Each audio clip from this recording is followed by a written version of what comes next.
Saya akan sebutkan misal salah satu contoh kisah. Ibnu Qayyim rahimahullah Al-Jauzi mengangkat kisah tentang Abi Qudamah, ya. Seseorang yang disebutkan namanya oleh beliau. Sudah pernah saya sebutkan cerita ini belum? Selalu belum, ya. Baiklah. Abi Qudamah, kata Ibnu Jauzi, adalah seseorang yang suka berjihad. Di zaman dulu, zaman tabi'in, suka berjihad, berperang. Dan dia selalu memotivasi orang untuk berjihad. Ditanya di salah satu masjid itu, dia lagi pulang dari jihad, pengalaman apa yang paling berkesan bagi anda di kancah peperangan jihad? Dia bilang, kisah seorang anak muda yang bertemu bidadari. Maka orang tanya, seperti apa ceritanya? Dia bilang, satu waktu saya pulang ke negeri saya, di kotanya. Kemudian saya motivasi orang untuk berperang, berjihad. Disampaikanlah motivasi, ayat-ayat, hadis, kisah-kisah nyata. Sampai orang-orang pada termotivasi untuk berjihad. Dia bilang, setelah selesai saya pulang, besok saya ingin bentuk pasukan, bergabung dengan pasukan muslimin untuk berjihad. Ya. Waktu saya pulang ke rumah, dia bilang tiba-tiba ada suara perempuan depan pintu. Memanggil, wahai Abi Qudamah, Abi Qudamah. Dia bilang, saya baca, a'udzubillahi minasyaitonirrajim. Jangan sampai ini godaan syaitan. Perempuan malam-malam memanggil-manggil depan rumah. Dia enggak bilang, saya enggak mau buka pintu. Terdengar lagi suara kedua kali, Abi Qudamah, Abi Qudamah, buka pintu. Suara perempuan. Dia bilang, a'udzubillahi minasyaitonirrajim. Saya enggak mau buka ini, takut jadi fitnah, gitu kan. Terus perempuan itu rupanya nyaut depan pintu. Dia bilang, wahai Abi Qudamah, bukankah anda yang memotivasi kami berjihad? Dan saya terpengaruh dengan itu. Saya ingin menyumbang sesuatu. Bukalah pintunya. Dia bilang, saya dengar orang ini mau nyumbang hubungan dengan jihad, saya buka pintu. Perempuan itu rupanya bercadar. Dia bilang, pada saat saya buka pintu dan di hadapan saya tahu kalau orang ini, kalau tidak pakai cadar, luar biasa Allah berikan kelebihan fisiknya. Terlihat. Wanita ini punya kecantikan tapi dia tutup auratnya. Lalu saya alihkan pandangan saya dan saya katakan, apa yang akan engkau sumbang ibu? Dia bilang, sesuatu yang paling indah dari tubuh saya, hai Abi Qudamah, adalah rambut saya. Saya memiliki rambut yang sangat bagus dan panjang. Maka saya sudah memotongnya dan saya sudah membentuknya supaya menjadi tali kekangan kuda. Maka saya minta agar rambut saya ini engkau jadikan tali kekangan kudamu, agar minimal rambutku ikut berperang. Abi Qudamah bilang, saya heran dengan imannya ibu ini. Luar biasa ini. Gak pernah ada orang terfikir seperti itu. Rambutnya panjang, lebat, tebal, dipotong, lalu dibuat sedemikian rupa sehingga bisa menjadi tali kekangan kuda. Gitu. Pakailah ini Abi Qudamah.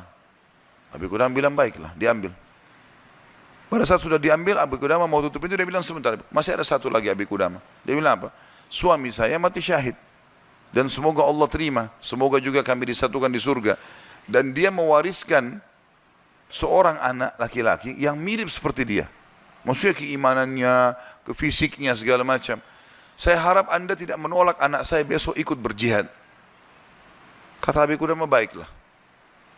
Tutup pintu, besok pagi habis sholat subuh, habis syuruk, menjelang duha, berkumpullah orang-orang yang mau ikut jihad untuk bergabung dengan pasukan muslimin. Setelah Abi Qudamah bilang, saya motivasi mereka, datanglah seseorang dari belakang saya berteriak, Abi Qudamah, Abi Qudamah. Suara seorang laki-laki. Dia bilang, saya balik ke belakang. Waktu saya balik, saya seperti melihat matahari.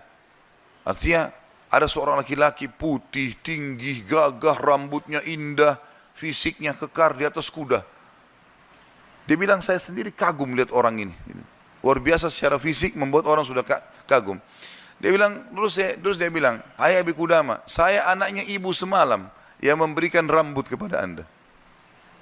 Dan saya siap untuk ikut berperang. Dan wasiat ibu saya agar saya jangan pulang, suruh mati syahid. Kata Abi Qudamah, saya kagum lihat lagi anak ini. Sudah kagum lihat ibunya, kagum lihat anaknya. Bagaimana keyakinan mereka berdua tentang janji Allah. Dan hidupnya di situ sudah. Lingkup hidupnya itu adalah yang dijanjikan oleh Allah dan Rasulnya. Udah, Allah bilang dapat ini, ya sudah, diyakinkan iya. Sholat dapat ini, puasa dapat ini, jihad dapat ini. Yakin, tidak ada keraguan. Hidupnya terbentuk di situ, itu yang dijalani sama dia. Dia yakin meninggalkan juga dosa, ini adalah pintu yang baik. Kalau dia buat, dia akan jauh dari Allah. Maka dia berada di lingkup itu, kendaraan itulah. Kata Abi Qudamah, baiklah anak muda, kau masih muda, gitu kan. Saya akan letakkan kamu di bagian belakang pasukan. Anak muda itu diam. Dia bilang, Abi Qudamah bilang, ini saya tentu simpulkan ceritanya ya, karena saya tidak hafal secara lafaz letter tentang kisah, tapi saya datangkan poinnya gitu. Kata Abi Qudamah waktu perang lagi berkecamuk, tiba-tiba anak muda ini sudah ada di depan. Lalu saya lihat dia, dan memang di pikiran saya dia bilang cuma anak muda itu saja. Saya datangin dia, hai anak muda mundurlah. Kamu masih muda, belum berpengalaman, gitu kan. Saya khawatir atas dirimu. Dia bilang, wahai Abi Qudamah, Allah berfirman, hai orang-orang beriman, kalau kalian bertemu dengan orang kafir, jangan kalian mundur. Allah bilang, jangan mundur, Anda suruh saya mundur, gitu. Gitu. Kata Abi Qudamah, saya nggak bisa bantai ini karena dia pakai ayat. Gitu. Maka saya pun berada di sebelahnya sampai akhirnya karena perang lagi berkecamuk terpisahkan, otomatis terpisahkan. Waktu pasukan lagi istirahat, saya coba cari anak muda ini. Saya nggak cari, pikirannya sudah nggak ada yang lain. Targetnya anak muda ini gitu. Itu betul-betul menarik perhatian dia. Dia bilang begitu saya lihat orang lagi istirahat semuanya karena capek berperang. Maka saya lihat anak muda ini sibuk menyiapkan makanan para mujahidin, mengikatkan tali kudanya, menyiapkan rumput kudanya. Pokoknya dia sibuk dengan itu. Jadi dia betul-betul menikmati apa yang sudah Allah dan Rasulnya perintahkan. Ini targetnya dan ini benar bagi saya. Selesai. Ini adalah konsep hidup saya. Gitu. Maka Abi Qudamah bilang, saya kagum melihat anak muda ini. Kemudian perang berkecamuk lagi. Berkecamuk lagi, yang kedua kali, kemudian pada saat lagi maju, saya lihat anak muda itu di depan. Saya datangin lagi, hai anak muda, ke belakang lah. Dia bacain lagi ayat. Nah.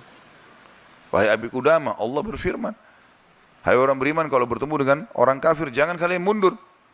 Bagaimana Allah bilang jangan mundur, Anda suruh saya mundur? Abi Qudamah diam, tidak bisa bantah karena dikatakan ayat.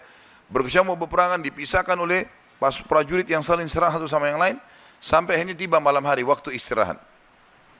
Kata Abi Qudamah, dua pasukan istirahat, lalu saya cari, di mana anak muda ini, di kemah mana dia?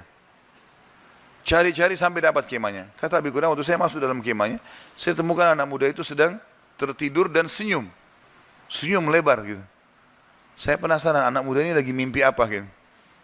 Dia bilang saya tunggu sampai senyumnya sudah redah, kemudian saya tepuk, bangunkan. Hai anak muda bangunlah. Apa yang kau lihat dalam mimpimu? Kata anak muda ini, demi Allah wahai Abi Qudamah, saya melihat saya masuk ke surga. Saya masuk surga, saya lihat taman-taman, saya lihat pelayan-pelayan, lihat luar biasa surga yang luas. Dan saya lihat seorang wanita yang sangat cantik, saking cantiknya sampai saya tidak sabar untuk menjamahnya. Gitu kan. Lalu dia mengatakan, belum waktunya hai suamiku. Padahal sebenarnya anak muda ini belum menikah. Ya. Lalu dia bilang, engkau, perempuan itu bilang, engkau akan bertemu dengan aku besok siang.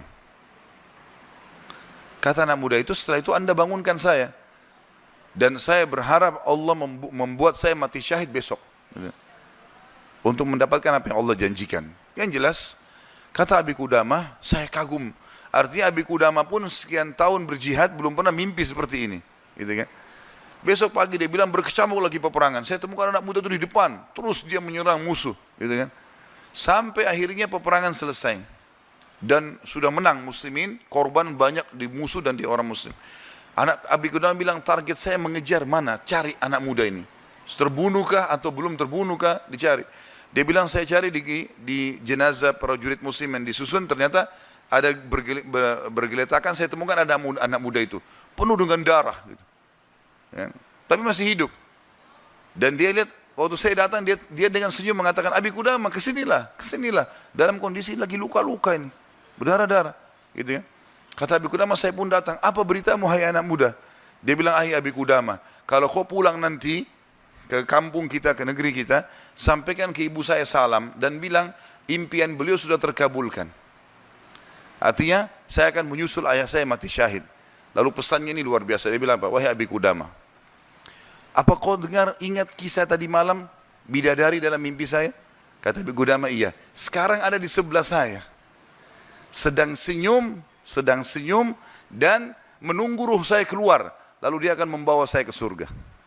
Lalu kata Abi Qudamah, orang itu pun meninggal dunia. Dalam kondisi dia tersenyum, gitu kan. Maka Abi Qudamah bilang, saya menangis, gak bisa menahan melihat luar biasanya.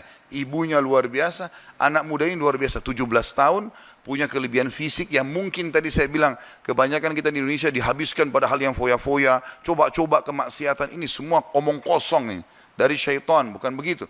Anak muda ini dididik oleh ibunya untuk targetnya surga. Pokoknya bagaimana berperang mati syahid, seperti itulah. Kata Abi Qudamah, saya pun menguburnya. Waktu kami pulang ke negeri kami, target saya ke rumah ibunya. Bukan ke rumah saya lagi. Orang semua pada pulang ke rumahnya, ketemu keluarganya. Dia bilang, saya cari ibunya anak muda itu.